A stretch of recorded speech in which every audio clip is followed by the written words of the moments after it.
In this video, I'm going to give you my final picks and we're going to talk DFS strategy for UFC Abu Dhabi. As always, you can call me Kunith. Let's make some money this week. Recording this before weigh-ins because time. But we have a fun night of fights. I think there's a ton of live underdogs on this card, so we're going to go through it now. And if you haven't liked the video, subscribe to the channel, do all that good stuff. Let's just get it out of the way now. I want you dialed in. I want you focused. I want you taking notes because we're getting after it this week. We'll start with value plays. These are going to be plays at 8,000 and below, underdogs that you need in your lineup to make everything work salary-wise. Now, there are a couple of underdogs that I like, and there are some underdogs that I like from a betting perspective that I don't like from a Draftkings perspective. So if you want to see all the leans, all the picks, all the predictions, the breakdown of each fight, you can look at the video from earlier in the week. That'll be linked in the description and in a pinned comment along with many other things. But to give you an example of an underdog that I like, but somebody who I don't necessarily like on Draftkings would be somebody like Loopy to Godinez. I'm not going to put Loopy in the lineups. You'd be Loopy to put her in your lineups. It's women's MMA, so you're getting the leverage game. She's not going to come in that highly owned, but I don't love her this week. I think there are plenty of ways for you to get different, plenty of ways for you to open up the salary without having to play Loopy, and she doesn't have a great matchup on her hands. So I like her to get her hand raised this week, but I don't think she's going to break like 90 Draftkings points. We need a lot more, especially on a card like this. So my first value play is going to come in the form of Elves Brener. I think this is an important fight on this week's card because Elves Brener, Joel Alvarez, no chance it goes the distance. If you check your sports books right now, the fight to not go the distance is minus 210. So Vegas knows this isn't going the full 15, and I know that. I think you know that as well. You need to target this fight. You're going to want exposure to both sides if you're running multiple lineups, and I think that could be said for a lot of the fights that are on this card, but especially this one because Elves Brener, power in his hands, tons of dog in him, somebody who's going to fight for your money each and every time. Even last time out, fighting a very tough Mike Tibek oral buy, he was giving it all he had, even late in that fight, reversing position,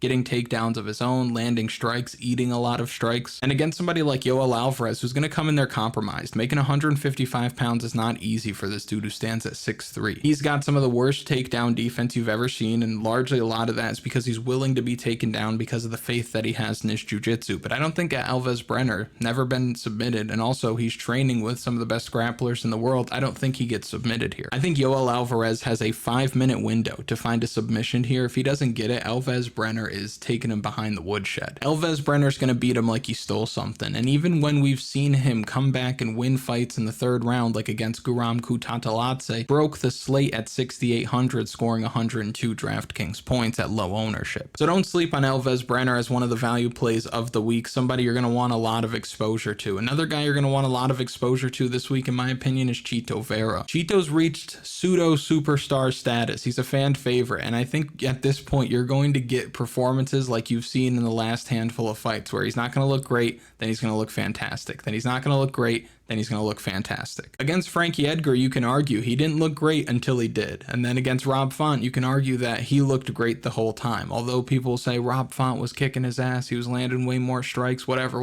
Cheeto had him. And it was obvious when you saw what the fight looked like and what the numbers looked like after. Cheeto knew what was going on. But you can say he didn't look that great against Frankie Edgar. He looked fantastic, in my opinion, against Rob Font. I think you could say Dominic Cruz, that fight was similar. Did not look amazing. He was landing hard, he was dropping him, but there were moments, big stretches of inactivity from him in that fight. Against Cory Sandhagen, looked stuck in the mud. Not a great performance by Cheeto. Against Pedro Munoz, absolutely lights him up, puts it on him, and then Sean O'Malley once again stuck in the mud. I think we have a get right spot here for Marlon Vera. And like we talked about in the predictions video, he's going to be so much bigger than Deiveson Figueredo in this fight. That's going to be super important here because Deiveson Figueredo's gas tank is a little suspect at 135 pounds in my opinion. On top of that, you look at that fight against Cody Garbrandt. Cody Garbrandt was getting the better of the striking exchanges, and Deiveson Figueredo is used to hitting guys and them just crumbling at 125 pounds. Not as much with Brandon Moreno, but Brandon Moreno was feeling that power. I expect Cheeto to be completely dismissive of the power. Even when Deiveson lands cleanly, Cheeto's just going to eat it like it's nothing and come back strong, throwing heavy strikes of his own, and I think that's where Deiveson Figueredo is going to get messed up. And you can argue that Figueredo's the better grappler and he's going to try to take Cheeto down, which I think he will be able to, but I think Marlon Vera is going to get right get back up to his feet, and I think he's just going to keep working. With 3 rounds here, he knows he can't afford a slow start, and I think he knows he needs to win this fight in devastating fashion. I think his kicks are much better. He's going to be able to fight longer. He's going to hit a lot harder, and I think Chito's very live to finish this fight. Figueredo's getting up there in age, man, and he hasn't really been pushed at 135 pounds yet, but you look at those fights against Brandon Moreno kind of ran him out of the division. 4 fights against a savage like that is going to do something to you, and now the flyweight division has kind of surpassed that Brandon Moreno level, so I think Figueredo said, let me stop cutting all this weight, let me try to go up to 135 pounds. It's worked for him so far, but I think that this is too tough of a test. I think Chito puts it on him and finishes him. And we've seen Chito post high scores in 3-round fights before when he is able to find a submission, so I think there's a 100-point scoring ceiling for him in this one, so I like Chito there. Another guy you have to look at for your value plays is Rolando Bedoya, training down there with guys like Elves, Brener, Charles do Bronx, dropping down to 155 pounds, looking a bit cut up. Before he was looking like an extra in a football movie, but now he's looking like a fighter. He's much younger than Jai Herbert. His chin is way better. He might triple or quadruple him up when it comes to the significant strikes, or at least strikes attempted. And I think he's very live for a knockout win. And even if he doesn't get a knockout win, I think he's going to fight with so much pace that even in a 3-round fight, a 3-round decision win, he's still going to score a lot of DraftKings points. And don't sleep on the likelihood of a takedown attempt in this one either. I think he could change levels, get him down to the mat, and give Jai Herbert some serious trouble down there. So I like Rolando Bedoya in your DraftKings lineups this week. I would recommend you be slightly overweight. Another value play I want to touch on is Cory Sandhagen, and I recommend you be underweight to Cory Sandhagen. Now, if you watch a predictions video, I picked him to win. I still like him to win this fight. I like the 5-round experience. I think he has the edge in the striking, although Umar is no slouch on the feet. I think knowing that Umar Nurmagomedov was going to be his opponent has put a heavy emphasis on defensive wrestling, and I think that's going to serve him very well. I think we see him stuff a lot more takedowns than people will expect, or at least be able to get back up to his feet better than people expect. And this represents a massive step up in competition for Nurmagomedov. So I think that Cory Sandhagen wins this fight, but even in a 5-round fight, there are going to be moments where he's taken down, where he's controlled up against the fence, where he's not throwing strikes and rather defending takedowns. You look at this 5-rounder against TJ Dillashaw, where he scores 60 DraftKings points. Even if he gets the nod in that one, it's only 90 points. And you might say, well, down at 7,000, 90 points breaks the slate. I don't know. I think you might need 6 fighters in your lineup this week that are going north of 100. Against Petr Yan, if he gets the nod in that one, he scores 109 points. Down at his price, you might be able to make that work. But I do think that he's going to have trouble hitting that scoring ceiling because Umar will have success at different points. And with Umar Nurmagomedov's fighting style, if he's having success, that means Cory Sandhagen is not at all. He's not getting any control time. He's not getting any strikes off. So I don't know if he's going to be lighting up the stat sheet this week. So if he does win, it's because he's having big moments, hurting Umar Nurmagomedov on the feet, maybe stunning him with a knee or uppercut. But if he doesn't finish him, I don't think he scores that many points. So really not somebody that I'm looking to have in value play consideration, although he's a dog that I like. I actually think that being overweight to the field on Nurmagomedov makes more sense, and we'll talk more about that later. And the last value play that I want to touch on is going to be right at the bottom of the slate. The cheapest fighter on the slate, 6,700, we got El Cucuy, Tony Ferguson. Hard not to want to click the draft player button on Tony Ferguson this week when you consider the price, the upside, the poor submission defense coming from Michael Chiesa, the propensity or the proclivity or whatever the word is. He puts himself in harm's way a lot. He loves a Darce. And there's nobody better in the business at locking up that specific technique than Tony Ferguson, even at 40 years old. It's not something you have to muscle. It's more about finesse. It's not like his decline in athleticism is going to keep him from being able to snatch up a Darce. I don't think so. And I don't watch a whole lot of like MMA related content. Like I don't always catch embedded or stuff like that, but I have been seeing clips lately and just posts about what Tony Ferguson is saying, and I'm believing it. I'm drinking the Kool-Aid. I think that we see a vintage Tony Ferguson performance here. I think he gets this win on the last fight of his contract and rides off into the sunset with that W that's been eluding him for years. On the feet, I think he's just as good, if not a better striker, even at this stage in his career, because a lot of people want to talk about Tony being shot and old and washed and whatever, and I'm not going to argue that, but I don't think there's enough talk about Michael Chiesa being shot and old and washed, because they see Tony Ferguson at 40 years old and they see Michael Chiesa at 36 years old and they think those years are the same. They're not. Both these guys, they're not like a heavyweight like a DC, or they're not like a guy at a lower weight class who's taken extremely good care of himself like somebody like Francisco Trinaldo, who was fighting well into his 40s. Now, both of these guys have seriously declined. So 40-year-old Tony Ferguson, I don't think athletically when it comes to his decline is that far off from what we've been seeing out of Michael Chiesa. So I like Tony Ferguson a lot this week. We're going to plug him into a lot of lineups. You should be overweight to the field because he just makes so many things possible, and he's got that first, second, or even third round upside. At 6,700, you don't need too much, but I do think that if he wins, it's going to be by submission, and it probably happens early. And if it doesn't happen early, then expect him to get a knockdown in this one. He actually knocked down Bobby Green, although they didn't give him credit for it. Knocked down Michael Chandler, although they didn't give him credit for it. Looked bad and looked like the moment was too big against Nate Diaz. Nearly came back to finish Paddy Pimblett late in that fight, which if we see Michael Chiesa fade, I think Tony Ferguson puts it on him. So yes, I do like Tony Ferguson here. These are my 4 value plays of the week. You want to plug other people in there, you can make a case for some of these guys, but these are really the ones that I like. So now we can use them to build lineups, but before we do, if you want to build better lineups, you can visit kunithmma.com. That's going to give you access to the lineup optimizer, data model, projections, DFS strategy guide, and if you are playing DFS, I recommend that you marry it with some straight betting. DFS is very volatile. A lot of things need to go your way, and when you hit big, and when you lose, sometimes you lose it all. That's the harsh reality of daily fantasy sports. You risk it to get the biscuit unless you're playing like cash games and stuff like that, which we preach on the channel. If you're playing your cash games, you're probably in a good spot. But if you're somebody who just plays tournaments, I get that. I'm not mad at you, but I do think that if you are somebody who just plays tournaments,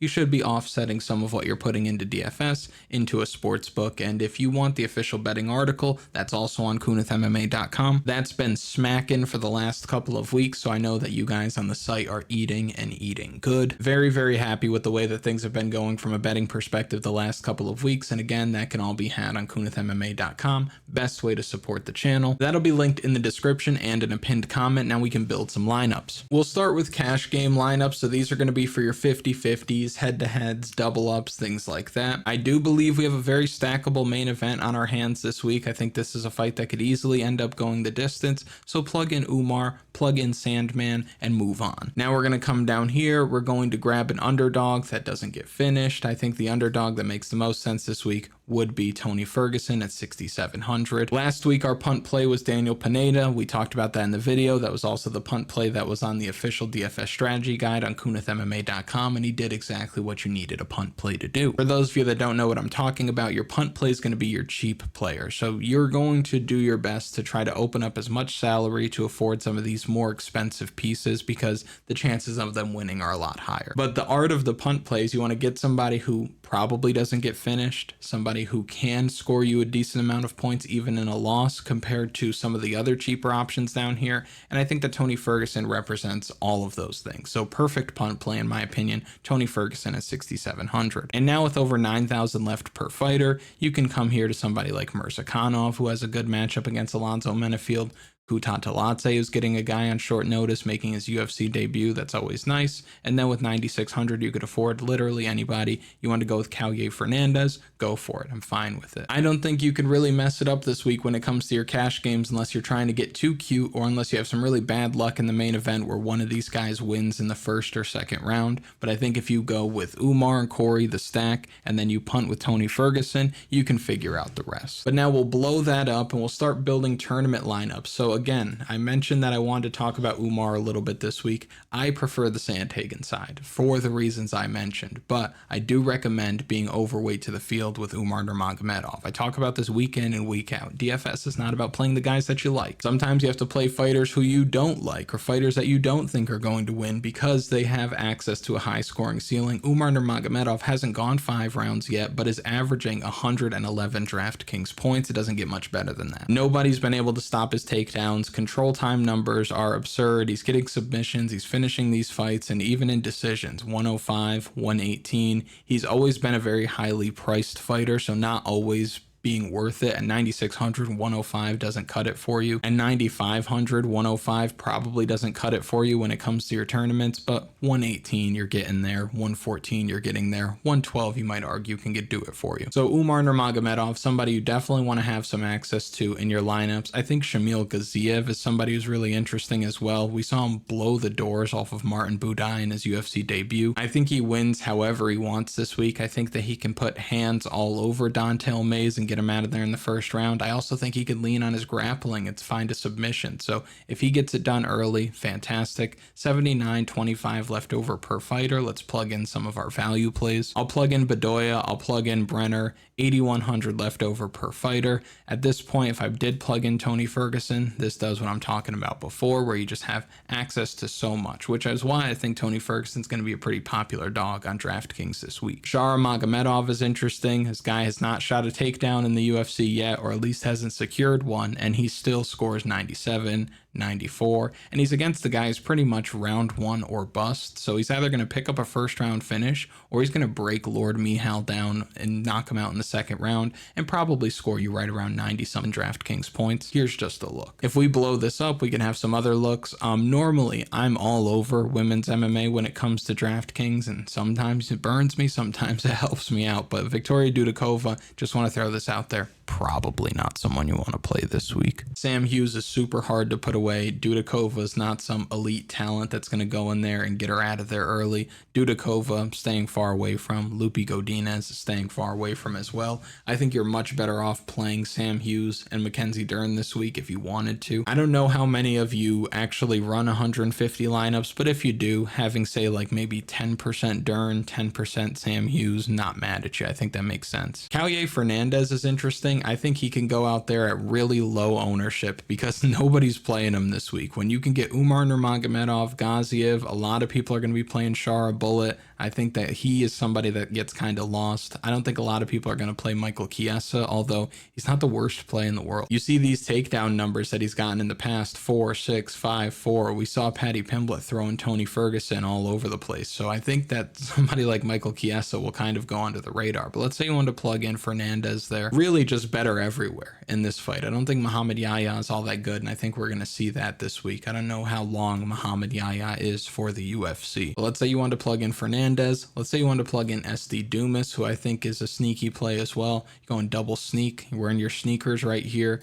Come down here. Grab some of the value plays that we mentioned before. Grab Cheeto, grab Elves Brener.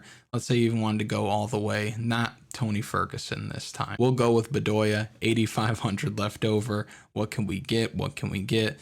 Definitely not Dudakova after I said what I said. Then you can't play Figgy. You can't play Alvarez because we have the other side of both of those matchups. You might be stuck playing Mackenzie Dern at this point, or if you really wanted to zig where other people zag, you just come down here and grab somebody who's cheap, so you leave a lot of salary on the table. If you want to talk about like a you look up and that's the winning lineup at the end of the night and you can't believe it, that's like a Lord Michal play. Or if you want to come here and go with Dennis Tululin, who I know people like a little bit this week, 10,000 salary left over, might come here and grab somebody like Michael Chiesa, or just play it safe, play Umar Nurmagomedov, who's got that high scoring ceiling. I like this too. If you wanted to take one of these value plays out, let's say you took Cheeto out at 7,800, now you're here, you've got Azamat Murzakanov would probably be the only other play that I'd consider in this range. Murzakanov has not gotten there yet in the UFC. No first round finishes. He does have a knockdown in all 3 fights, which is important. And Alonzo Menifield just got knocked out like 70 days ago or 80 days ago. So he's worth a look in your lineups, no doubt. But Azamat Murzakanov, sure, you could plug him in there. And even though you haven't left any salary on the table in this lineup, it's different enough. I don't think a ton of people are going to be on Dennis Tululin. I don't think many people at all are going to be on Kaue Fernandez. I think he's going to be pulling in like sub 12% ownership, very, very low numbers, and he's way better. And for him to go out there and make his debut against Mark Diakese, that's a tall task. He was an underdog in that fight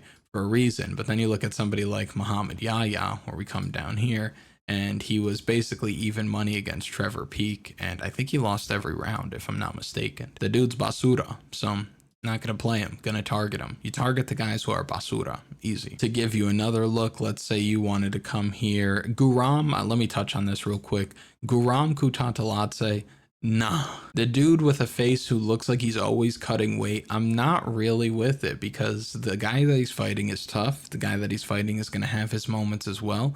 He's not really a grappler. He's not somebody who's a knockout artist, at least not at the UFC level. Gassed hard last time out and is probably going to be a little bit worried about that in this one. So I see him being technical, trying to fight as clean a fight as possible. And I think that if you press this draft player button, it might be a mistake. At 8,800, he's going to have to show up for you. I think that he's going to point his way to a decision and probably we've seen him score 56 points in a win. Granted, that's against Gamrot, but still, you look at that split decision loss against Ismagulov, 38 points. Let's say he went on to win that fight against Elves Brener, he would have scored 76. Let's say he had another 10, he scored 86 at 9,400. Nah, man, not somebody who I want to touch with a 10-foot pole. So you'll notice that we've got 13 fights here. We've got 26 fighters to choose from, but I think the ownership and the player pool that you create is going to be a bit more condensed than normal. It's not going to be so spread out like recent events. There are just a handful of fighters on this card, given their matchups, given what they've scored in the past, given the form that they're in, and given what other people can do on this card. You just wouldn't do it. You wouldn't play them. Like Jai Herbert, for example. No way would I play Jai Herbert. At 8,600, no less, I wouldn't play Jai Herbert. Even in a decision win, he's not going to get you there. But let's build one more. So let's say you wanted to come here and grab Shamil Gaziev. Let's say you wanted to grab Umar Nurmagomedov. Let's say you were just targeting all of those names that end in V. Azamat Murzakanov, although I don't love it. Tony Fergusonov. And then I'm going to grab here with 7,300. I might grab Denis Tululinov. And there you go. You've got no salary left. So while we don't love everybody on the slate, you might think of it a bit differently. If you've got some different views on these, put it in the comments. I'd love to know. I'm going to keep it tight for you this week. It's extremely late, so I don't know if you could tell by the delivery, but your boy's tired. Busy week in the real world, so struggling to get this out, but we had to get it out because Final Picks, it's Final Picks. You know, Final Picks holds a special place in our heart, right? So we want to listen. We want to get the last minute strategy and cram a little bit. You're not going to have a whole lot of time between this and the event anyway, but I wanted to get this out to you. I'm going to put the Underdog fantasy slips on the community tab. Last week it got smoked, but we're dialed in. I'm going to only go with 3 entries instead of the full 5, and it's going to hit for you this week. So check the community tab on YouTube, like the video, subscribe to the channel. $1 winner take all contest on DraftKings, private contest. The link to that will be in the description as well as the pinned comment. But that'll do it for this week. I hope you have fun at UFC Abu Dhabi. I wish you the best of luck. Drive safe.